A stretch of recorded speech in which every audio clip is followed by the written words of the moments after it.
Started then. Sam is here. She's going to be presenting on resumes. So with that, I will turn it over to you, and you can introduce yourself. Sounds good. Hi, thanks for being here today. I'm going to be talking about resumes, and then I also threw in cover letters because I think they're really important as well. And I didn't see them on the agenda, but I think they're, essential documents along with resumes. So we're going to cover both of those today.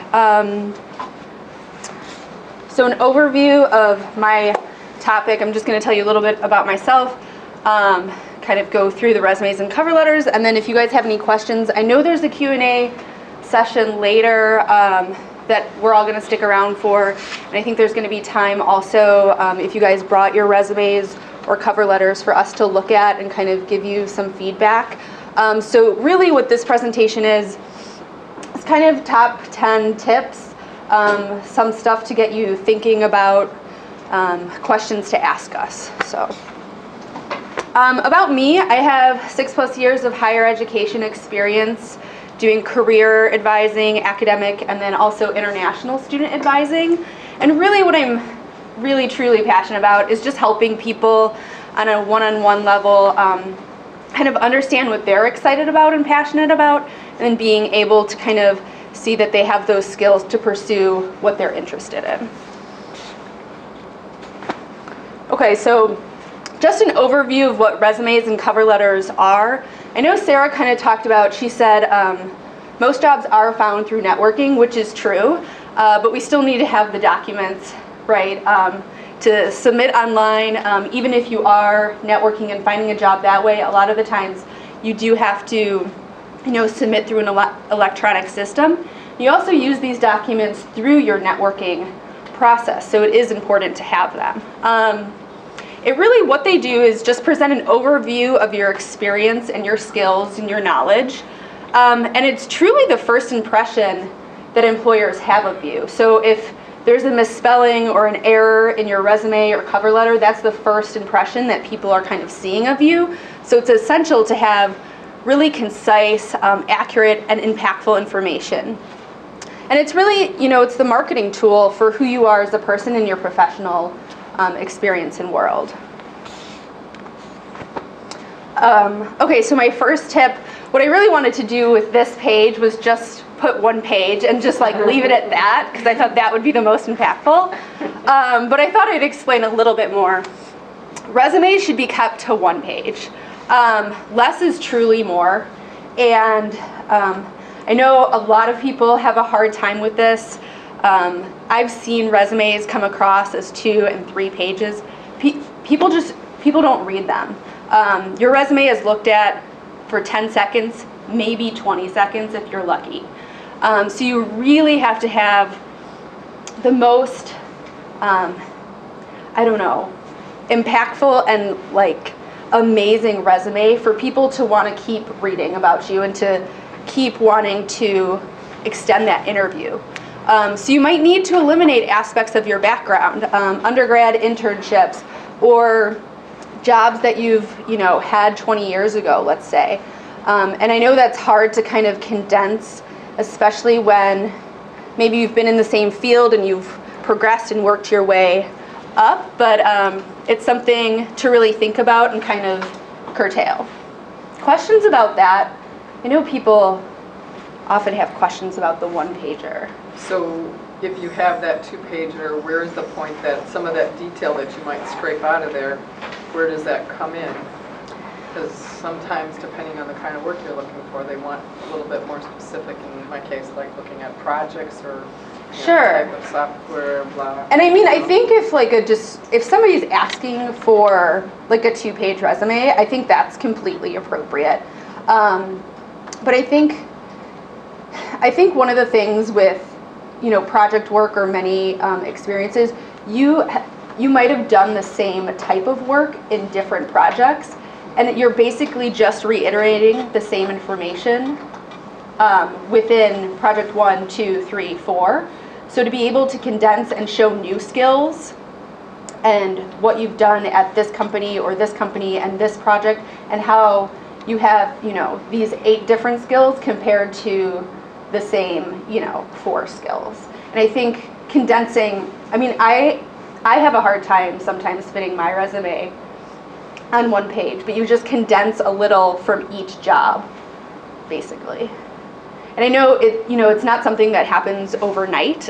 It's definitely a process, and we're going to talk about this a little bit different, but every resume is going to be tailored for each individual job you apply for, so you shouldn't just have one resume. So it's going to be, different for each job. I think there was another question about the one-pager? No. Okay. So content. This is pretty basic, but I have seen resumes where contact information has not been listed. And that's just essential, right? So your name, contact information.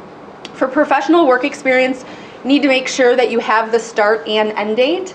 And also what's expected is city and state. Education, and then additional skills and experience. That's like a really nice section to have as well. Which can include professional organizations, volunteer work, any advanced computer skills. I would say, Microsoft is pretty widely spread right now, so that doesn't necessarily need to be on your resume, but if you have any type of like software packages skills like that, databases. And I think the professional organizations and volunteer work are really important things to kind of focus on, especially if you have been out of a typical job for a while or are trying to make a career switch, because you can join a professional organization, and this is part of the networking aspect too, but you can join a professional organization even though you don't have experience necessarily in that field and you are trying to get into it, and that can be on your resume, and that's a great talking point. Volunteer work is critical, especially if you're kind of in between and you're looking to kind of do that switch. Get involved with an organization that that they're doing things that you want to be doing. And again, that's like a launching pad for talking points in an interview. Okay, content for your cover letter. Your name and contact information should also be on your cover letter. The company name and address. And then if you can address the cover letter to an actual real person, so if you know who's doing the hiring, say, Dear Miss Samantha Paulinski. And if you don't know the person who's hiring, instead of saying, a lot of times we use the words like to whom it may concern, that's really informal and or very formal and kind of stuffy, so I would suggest not using that. And I would say either write like Dear Hiring Manager, or you can actually just start your letter. That's kind of the way things are kind of going. And then as far as cover letters go, I would say the shorter the better. Do bullet points and pull out specific key skills from the job description that you can kind of talk about. So a lot of times I see cover letters that are it's like a novel. It's a full page of just, like 7 different paragraphs. And again, there's nothing that's going to pull the reader to something that differentiates itself on the page. So if you have 3 bullet points that say excellent, communication skills,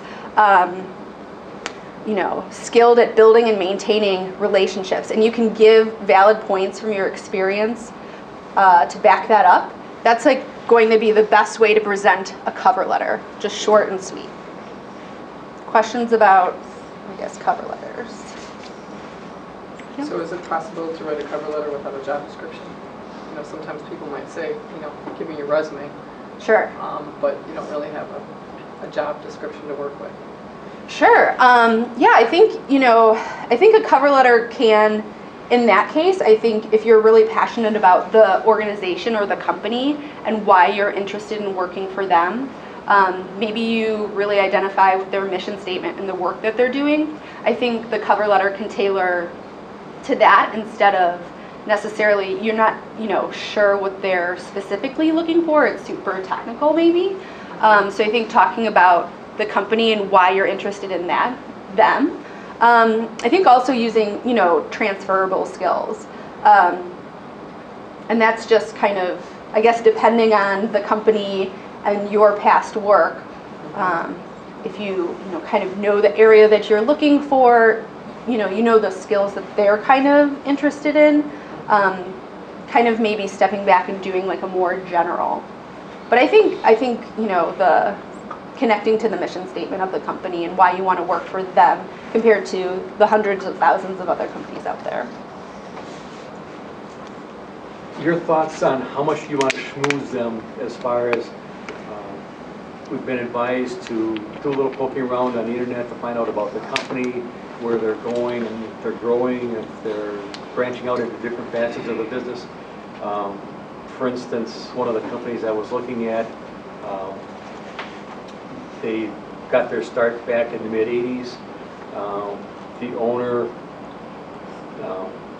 one of those big equity companies, made an offer and invested a lot of money into the company. They stayed with them for a couple of years, and now there's another company that's investing in them. Sure. And they have purchased a couple of smaller companies along the way. So do you want to say, well, I'd really like to be a part of your growing company. I see that you've been expanding your territories or your resources or something like that. At least make them aware that you've been looking at them. Yeah, that you're knowledgeable about new things that they're doing or how they're changing. I'd really like to be a part of your company. Yes. I mean, I think you can do that. I think do not use more than like 2 sentences.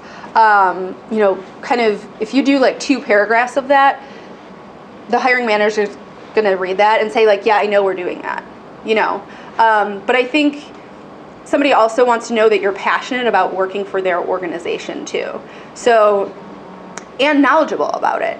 And so I think, dedicating 2 lines and having, a statement that you really believe and are actually interested in does make an effort. But I don't think you should dedicate, half of your cover letter to that. Yeah, just because it's something that, they know already. Mm-hmm. And I think we stress so much about how are we going to put all of the information I want into this one piece of paper. And they're looking for someone to be able to do the job, that can do this job. So I think that's the key, but I think relating it to the specific company, kind of like what you were talking about, is also really important too. I just wouldn't spend a whole lot of space on it, I guess.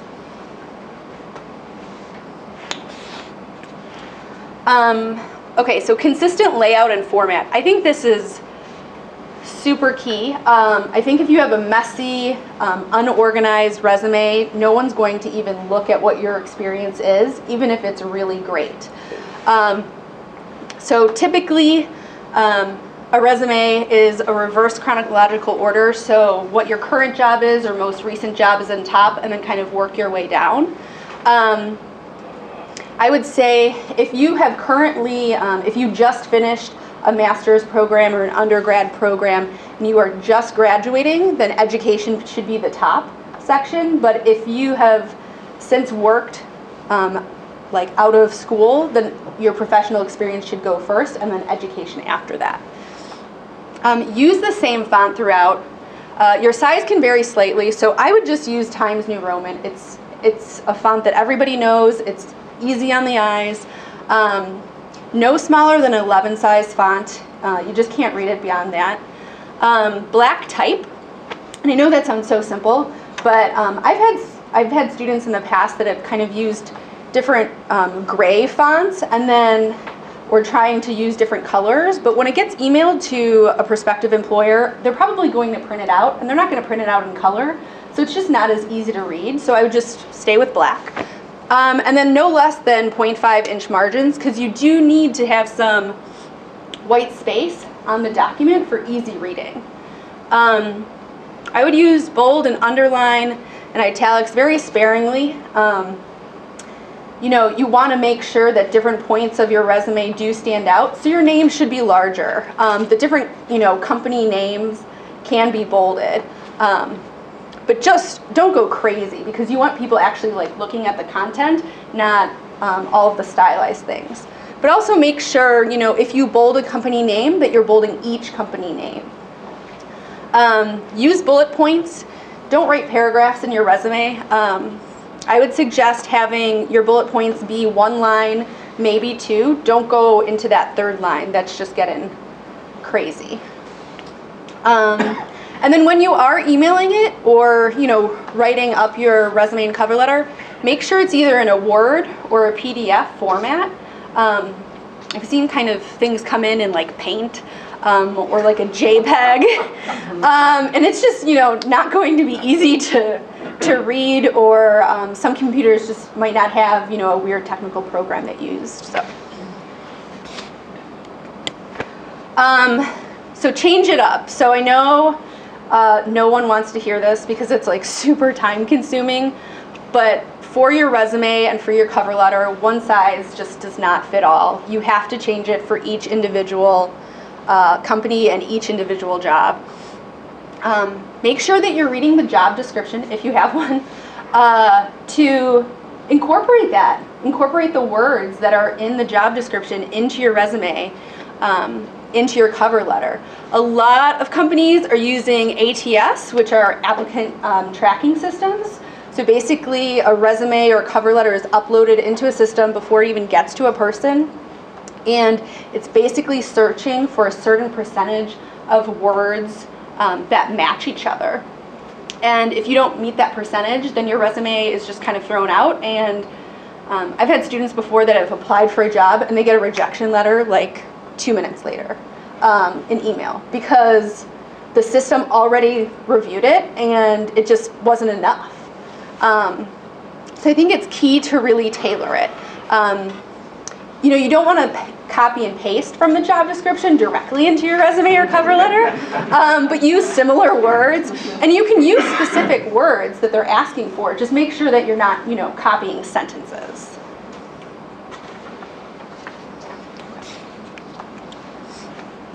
Okay, so this is key. Highlight your results. When I'm looking at a resume, I'm looking for accomplishments, not a job description. And I feel like I've definitely seen resumes, improving kind of over time, but I still sometimes see resumes that are coming through as just job descriptions. So people basically copy and paste what their company gave them and don't talk about what they've actually done at the company. So quantify when possible. I kind of like to use this formula when I'm looking at each bullet point. So use an action verb, use an object, and use the outcome. So for me, instead of saying, like a bullet point would be, this would be a bad bullet point, advise students in recruiting process. But then how I might tailor that would be advise 400 plus students in recruiting process, which led to 98% matriculation rate, right? So that tells me so much more about what I did, the impact that I had at that department, the number of students that I was working with, and not just, oh yeah, she did like what her employer told her to do.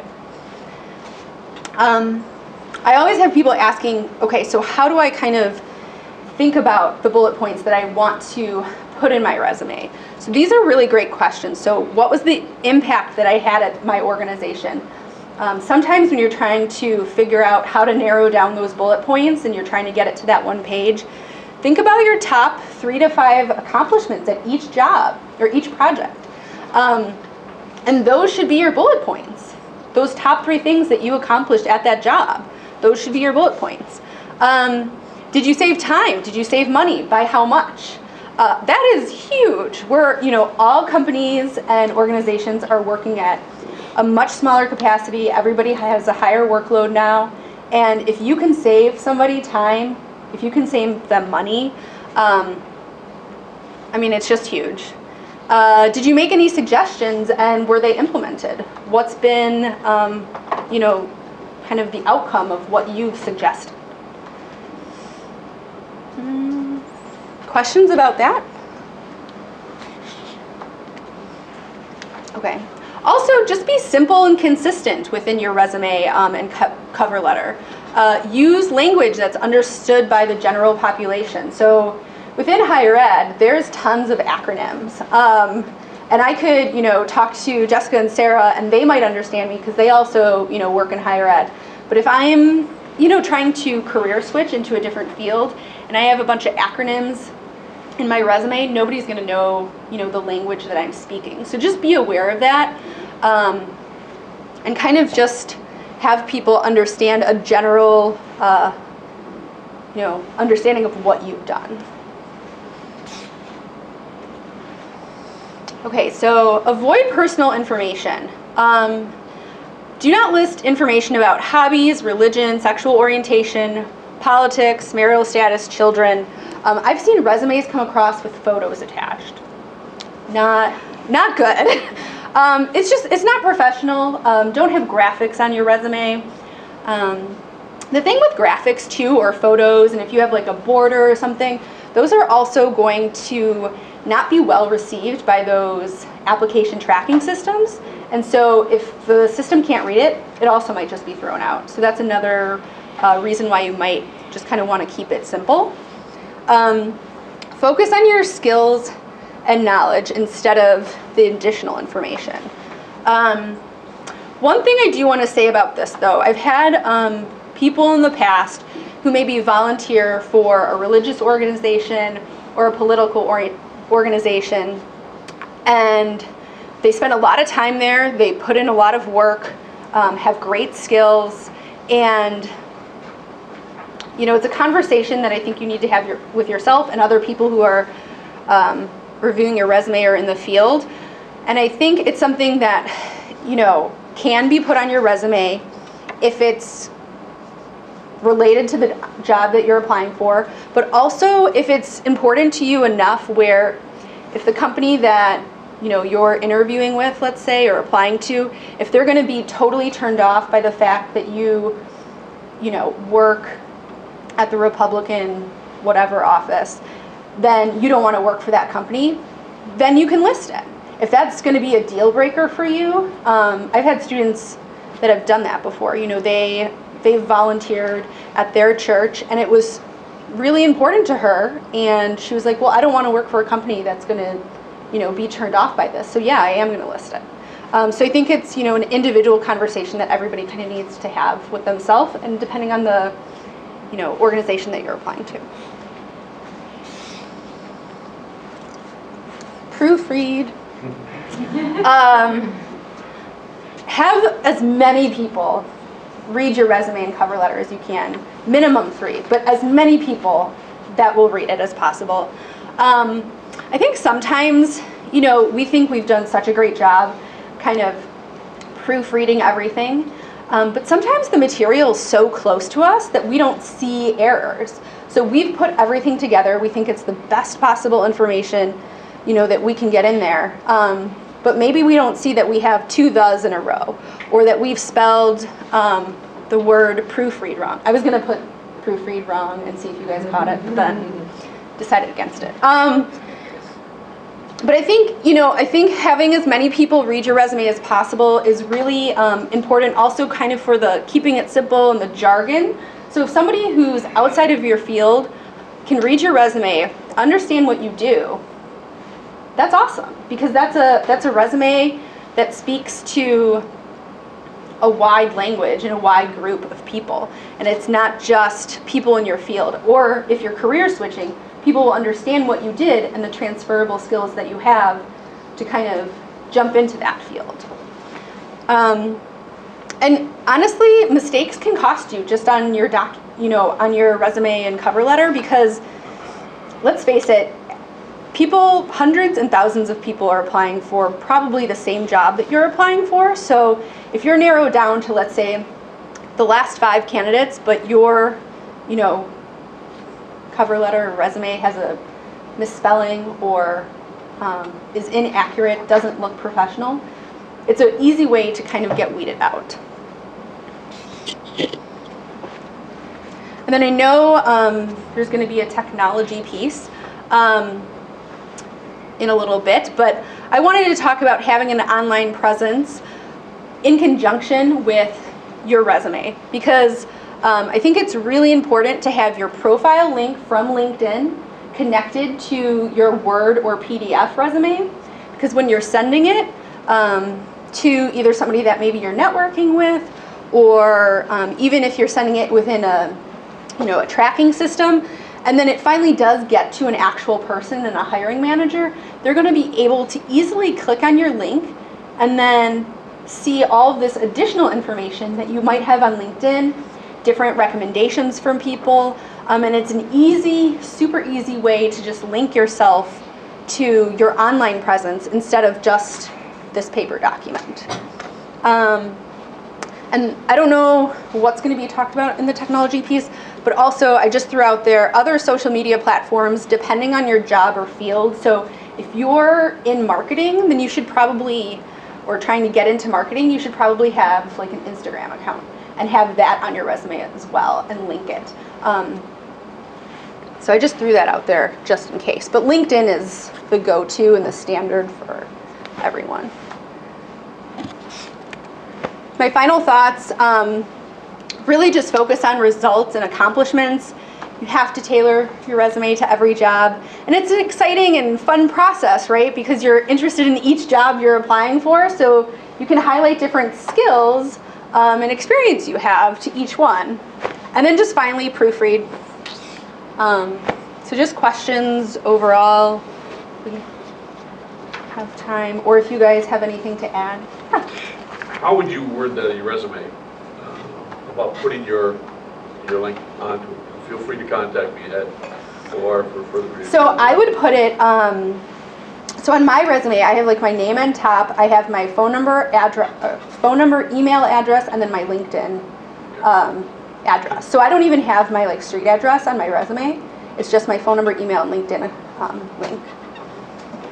Yeah. And just to add on LinkedIn, there's a way to personalize. You can say LinkedIn/JMU. It won't be that whole. It won't have all the numbers and letters. Yes. You can easily condense it so it looks actually quite professional on your resume instead of, 247 ABCD. Yeah. I put that in my signature block as well, my email. Your LinkedIn account? Signature block, Yeah, that's a good way too. Like if you're submitting, I know sometimes you can submit not directly into an application system, but some organizations, if they're smaller, typically will have, just email us your resume. Yeah, you can have it in your signature as well. But I would just put it at the top with your name and phone number and email. I'm not sure if this will come up in the technical side of it or not. I mean, you talked a lot about the different versions and job descriptions. Sometimes when you apply, there's a text box that you have to paste your resume into. Yes. You can't attach a Word or Yes. PDF. Don't we love those? Yeah. I was going to say, technically, there's more work that has to go to that because you have to take that Word document And then copy. convert it Yes. and realign it, if you will, in a text format. Yes. It's quite frustrating. And It is then, painful. then the proofreading and all that comes into play too, because you still have to make sure Yeah. that it looks. One thing, I'm sure you guys all do this now, but I would say with that, put it into a Word document first, and then, because that will actually have a proofreading system where not all text box do, and then paste into those fun off websites. Oh, and then I was just thinking, I was told that anytime you're emailing your resume, save it as a PDF, send it as a PDF, because people will open it on their mobile phones or on any platform. A PDF doesn't come up all Yeah. spacing out. This is super simple too. I'm just thinking of it now. But if you are attaching like an individual resume or cover letter or any document, don't have like Samantha Paulinski resume, 15, or like Samantha Paulinski resume for this particular company. It should just be very general. I know all companies know that you're applying to many other companies, but make them feel special and just send them your real original resume. Yeah. The problem with that is if you're customizing, you need to keep track of what did I send Yes. to what companies. So Yes. I actually do put my name and the company. I have a super fun folder on my desktop that just has, resumes, and then each, place that I've applied has its own folder, and I save my resume separately, individually, into each folder, and it just says my name, but Okay. thanks. Thank